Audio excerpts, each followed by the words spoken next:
29 दिसंबर 2025 की टॉप 50 अंतर्राष्ट्रीय खबरें। USA, Europe, Asia, Australia.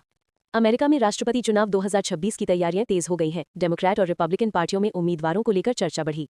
अमेरिकी संसद में रक्षा बजट और विदेशी नीति पर बहस जारी है। यूक्रेन और मध्य पूर्व को सहायता मुख्य मुद्दा बना।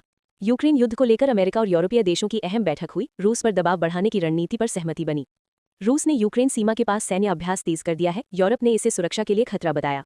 इजराइल गाजा संघर्ष पर संयुक्त राष्ट्र में आपात बैठक हुई। मानवीय सहायता बढ़ाने की अपील की गई। ईरान ने अमेरिका और यूरोप पर प्रतिबंधों को अन्यायपूर्ण बताया। परमाणु समझौते पर तनाव बना हुआ है।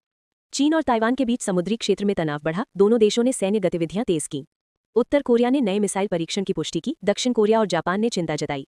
जापान में भूकंप के झटके महसूस किए गए, किसी बड़े नुकसान की खबर नहीं। दक्षिण कोरिया ने साइबर हमलों को लेकर हाई अलर्ट जारी किया। सरकारी नेटवर्क की सुरक्षा बढ़ाई गई। यूरोप में ऊर्जा संकट को लेकर नई नीतियां लागू की जा रही हैं। गैस और बिजली की कीमतें अभी भी चिंता का विषय है। फ्रांस में पेंशन सुधार के खिलाफ प्रदर्शन तेज हुए। सरकार और ट्रेड यूनियनों में टकराव जारी है। जर्मनी में महंगाई दर पर सरकार ने चिंता जताई। आम जनता पर खर्च का दबाव बढ़ा। ब्रिटेन में आगामी आम चुनाव को लेकर राजनीतिक बयानबाजी तेज। अर्थव्यवस्था बड़ा मुद्दा बनी हुई है। इटली में भारी बारिश से बाढ़ की स्थिति बनी। कई इलाकों में आपातकाल घोषित। स्पेन में बेरोजगारी दर में थोड़ी गिरावट दर्ज की गई। सरकार ने इसे सकारात्मक संकेत बताया। नॉर्वे ने ग्रीन एनर्जी परियोजनाओं में निवेश बढ़ाया। यूरोप में स्वच्छ ऊर्जा को बढ़ावा मिल रहा है। यूरोपीय संघ ने रूस पर नए आर्थिक प्रतिबंध लगाए। तेल और तकनीक क्षेत्र प्रभावित होंगे। पोलैंड और बाल्टिक देशों ने सुरक्षा सहयोग बढ़ाया। नाटो की मौजूदगी मजबूत की जा रही है। यूरोप में शरणार्थी नीति पर फिर बहस शुरू हुई। कई देशों में सख्त नियमों की मांग। जंगल की आग पर काबू पाने के प्रयास जारी। कई इलाकों से लोगों को सुरक्षित निकाला गया। ऑस्ट्रेलिया और चीन के बीच व्यापार संबंधों में सुधार। आयात निर्यात बढ़ने की उम्मीद। न्यूजीलैंड में जलवायु परिवर्तन नीति पर संसद में बहस। कार्बन उत्सर्जन घटाने पर जोर।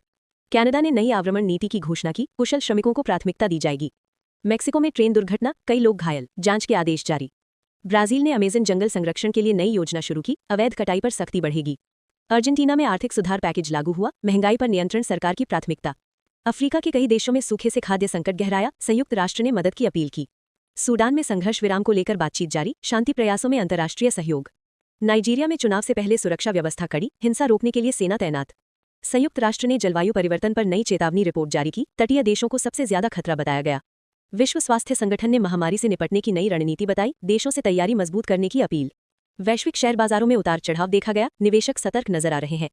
कच्चे तेल की कीमतों में हल्की बढ़ोतरी हुई। मध्य पूर्व तनाव इसका कारण माना जा रहा है।